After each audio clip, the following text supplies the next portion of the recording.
All right, so are you ready to dive into some seriously mind-bending stuff today? I think so. We're going to be cracking open Julian Wilde's Grimoire of Chaos Magick. Ooh. And trust me, this is not your typical spellbook. No, I've had a little bit of a look through this, Yeah. and he definitely throws out the rule book Yeah. on traditional magic. It's very much like a DIY approach to magic. And Which you find what works for you is Yeah. kind of the vibe I get. Yeah, exactly. Yeah. So, but before we get too far, let's start with some basics. Okay, Wilde kicks things off by defining chaos. right. And it's not what you might think. No. It's not talking about your messy desk or a traffic jam. No, not the everyday chaos. Yeah. It's a lot deeper than that. Exactly. Yeah, think of it more like, Okay. imagine like a river that's constantly flowing, Okay. carving new paths, changing the landscape. Yeah. That's kind of like the force of chaos that Wilde describes. Okay. It's the underlying energy that drives both creation and destruction. So it's like the source of everything. The source, yeah. Mhm. And it works through things like Okay. chance and cause and effect, even coincidences. So it's not that things happen randomly, Well, but there are these forces at play that we don't always see or understand. exactly. Like there's a bigger picture we're not always aware of. Yeah. And get this. Okay. He says what we think of as order or law isn't actually the opposite of chaos. Okay. It's actually a result of it. Whoa. Yeah. It's kind of like saying the rules of a game come from the game itself, Right. which is kind of mind-blowing. It is mind-blowing. Yeah. It really makes you think about things differently. Yeah. But how does this all relate to actually doing magic? Well, that's where it gets really interesting. Okay. Wilde thinks that modern life makes us a bit robotic. Okay. You know, we get caught up in routines and our thinking becomes rigid. Okay. It's almost like we're on autopilot. Yeah, I can definitely relate to that sometimes. I feel like I'm just going through the motions. Yeah, and so Is he saying that chaos magic is about breaking free from that autopilot? it is. It's Okay. about waking up, becoming aware of those patterns, Okay. and engaging with life more consciously. So switching from passively watching a movie to actually directing it. Exactly. Yeah. Okay, I like where this is going. Yeah. But what about the whole idea of gods and deities in magic? Yeah. Where do they fit in with chaos magic? Okay, so this is where Wilde gets a little bit provocative. Okay. He's not a fan of rigid systems, Okay. including established religions and even some occult practices, Right. because he argues that they can become too limiting. Right. He even goes as far as to say that gods are a wish fulfillment to their Okay. followers. So he's saying that the gods we believe in are shaped by our Yeah. beliefs. That's exactly it. That's a pretty radical concept. It is. Is he saying that we should abandon religion altogether? Not necessarily. Okay. He's just pointing out that any system can become restrictive, even spiritual ones. Right. Yeah. Yeah. So instead of following those pre-existing systems, Okay. he suggests creating a personal cosmology. Wait, so you mean Yeah. designing your own system of beliefs? Yeah. Is that even possible? According to Wilde, it is. Okay. He believes that we can work with deities and entities that resonate with our own individual needs and beliefs. Okay. He even created his own system centered around an entity called Kaatas. Hold on. He created his own god.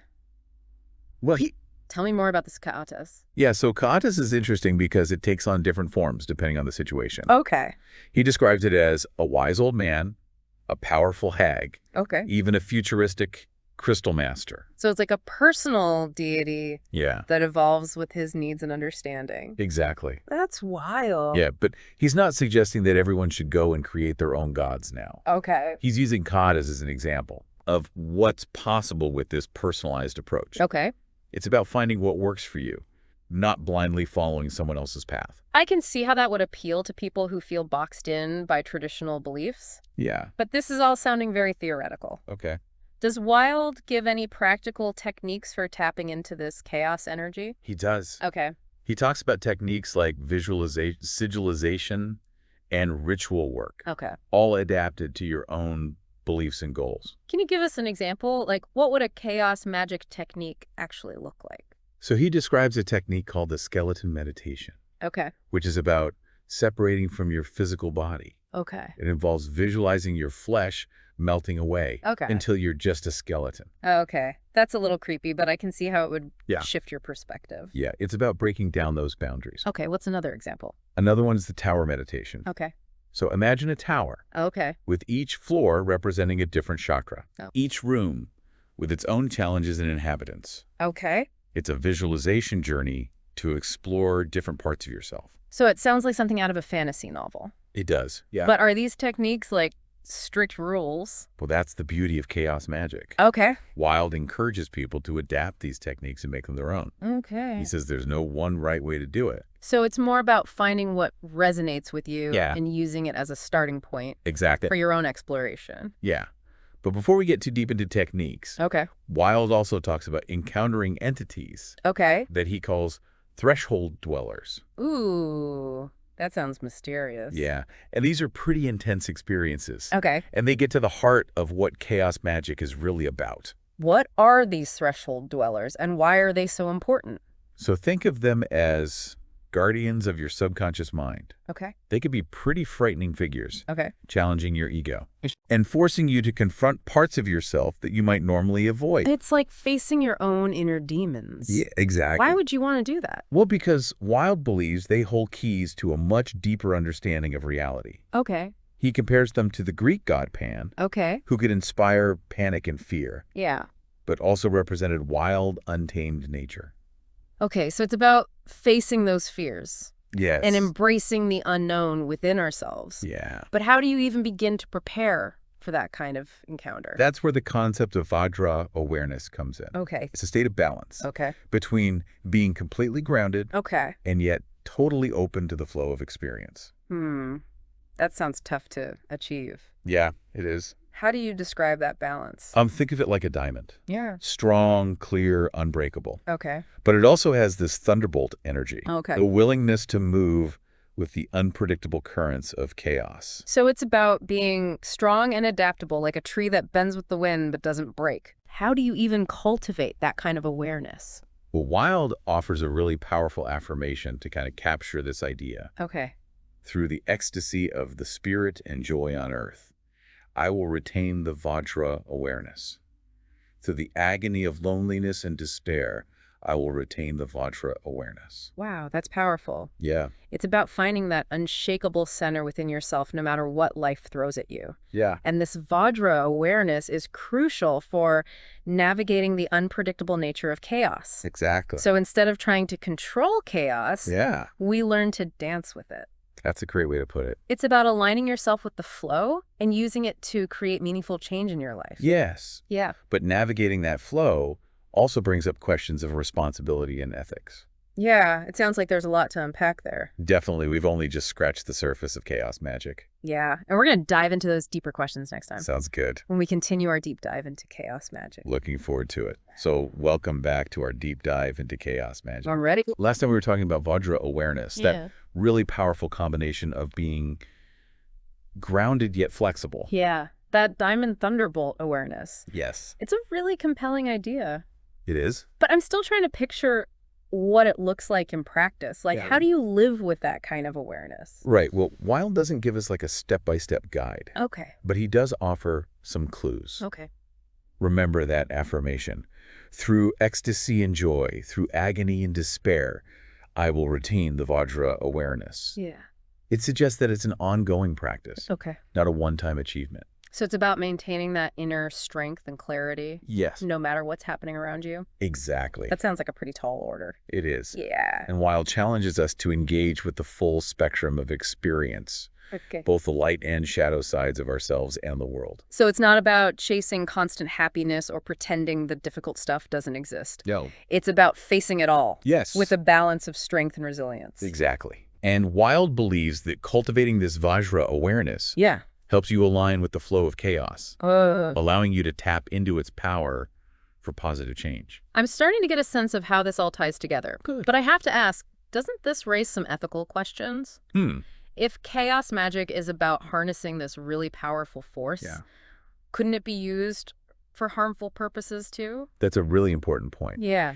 And Wilde doesn't shy away from the ethical considerations of chaos magic. In fact, he dedicates a whole section of his book to the workings of chaos, Okay. where he emphasizes the responsibility that comes with wielding this power. So what kind of ethical guidelines does he suggest? He stresses self-awareness and understanding the potential consequences of your actions. Okay. So he cautions against using chaos magic to manipulate or harm others. Okay. Instead, he encourages practitioners to act with integrity and respect for all beings. So it sounds like the classic "with great power comes great responsibility" idea applied to magic. Exactly.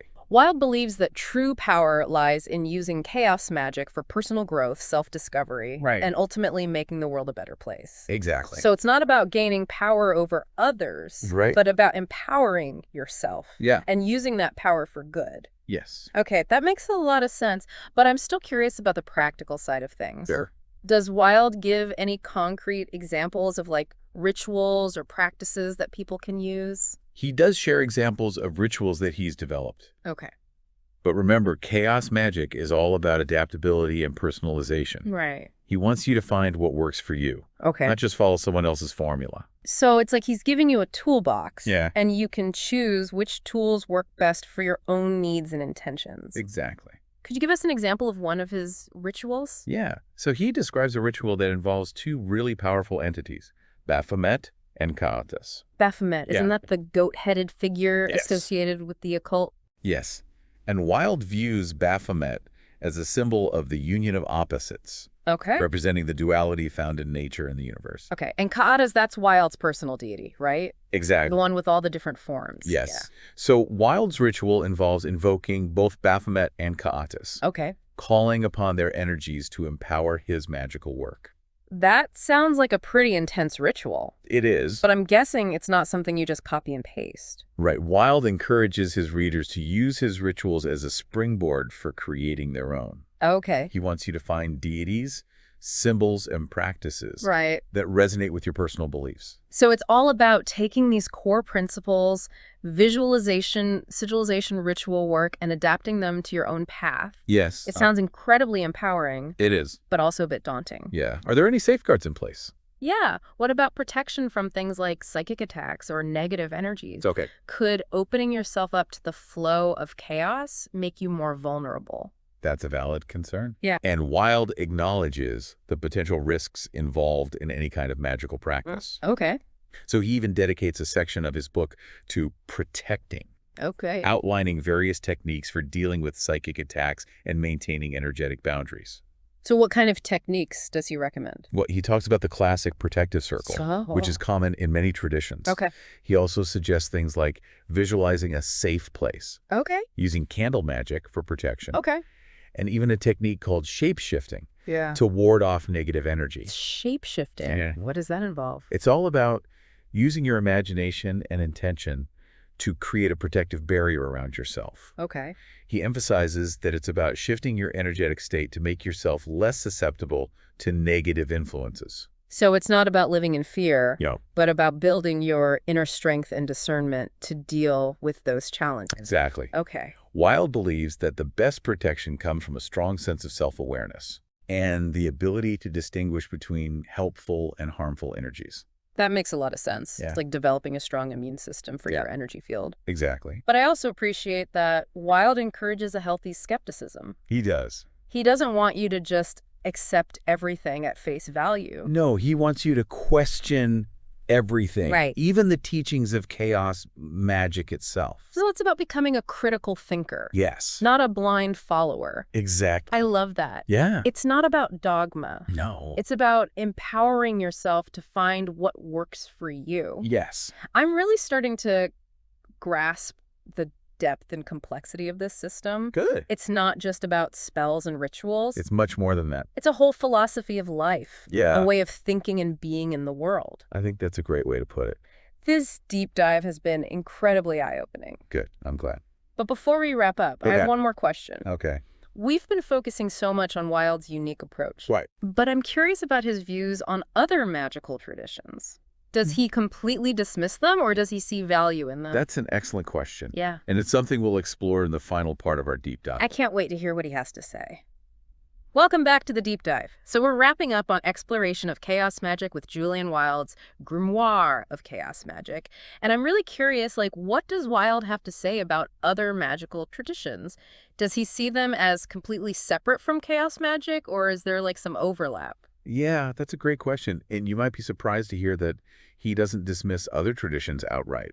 Hmm. He actually encourages exploration and learning from various sources. Okay. He even dedicates a couple sections in his book to like appraising Wicca and the work of Austin Osman's Spare, which are two very different magical systems. So it's not about saying chaos magic is like the only valid path. Right. It's more about finding what works regardless of where the techniques or ideas come from. Exactly. He sees value in studying different traditions, Yeah. even if you ultimately create your own unique system. Okay.